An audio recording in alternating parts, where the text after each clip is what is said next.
and welcome to my kitchen. Today we're doing an enchilada experiment. Let's get started. First things first, we're gonna nuke these beans for about a minute to make it easier to spread. We're making those enchiladas. Here we go.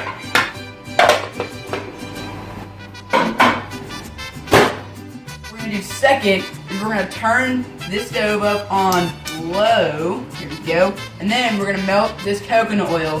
Here we go. Done. Fun fact number one, enchiladas is the past participle of the Spanish word for to add chili pepper to, which comes from Mexico, where the practice of rolling tortillas around other foods, such as beans, comes from ancient Mayan times. After melting the 3 tablespoons of coconut oil, we're going to add 3 tablespoons of flour to make the roux, which is the thickener for the enchilada sauce. We're going to whisk it in for about a minute so we can take the raw flavor out of flour. Here we go. There we go. Now it's time to add about 8 ounces of tomato sauce and a 1.5 cups of water. And stir it all together. Next, we're going to add 2 tablespoons of chili powder, a 1/4 teaspoon of cumin, and an 1/8 teaspoon each of onion powder, salt, and garlic powder. Here we go.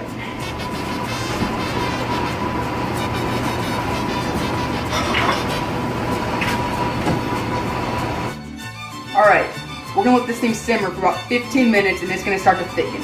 While it's simmering, we're going to come over here and work on filling those tortillas up with them pinto beans. Here we go. Fun fact number 2, the enchiladas we're preparing today are considered healthy because they provide a healthy balance of carbs, proteins, and fats. Also, the recipe calls for the use of margarine, but we're going to use coconut oil because it decreases the chance of heart problems.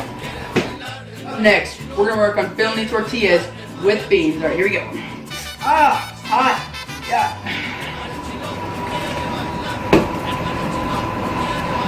Fun fact number 3, these enchiladas are vegetarian because they contain no meat, but they aren't vegan because we're using cheese, which is a dairy product. Oh, hi, I didn't see you there. Well, we just finished stuffing these tortillas with beans, and now I'm over here checking my enchilada sauce. It's nice and thick, it's looking good. And we're gonna come over here and put some cheese on these enchiladas. Right, so I've got my cheese on my enchiladas, I got my pan grease, and now I'm gonna put some enchilada sauce in the bottom of this pan. Here we go.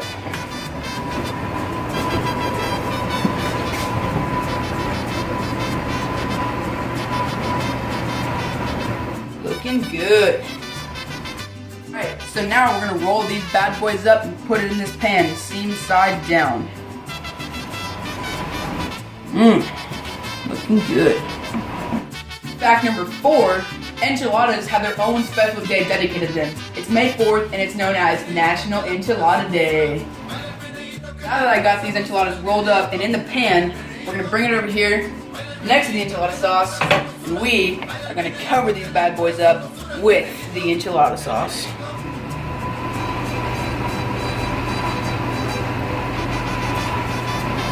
Here we go. Okay, so we've got these enchiladas covered with the enchilada sauce, and we're going to use the rest of these 2 cups of cheese and sprinkle it over there to get that nice cheddar flavor. Here we go. This recipe, there are 630.15 calories per enchilada. Alright, now that we've got this cheese sprinkled over the enchiladas, we're going to stick them into this preheated 350-degree oven for about 30 minutes so that they'll be thoroughly heated through and the cheese will be nicely melted. Here we go. Ooh, that's hot. Nice.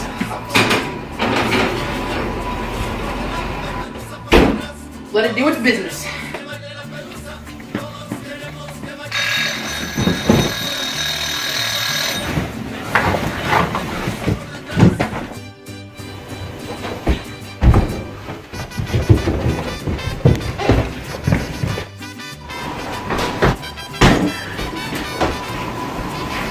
Get it out of there.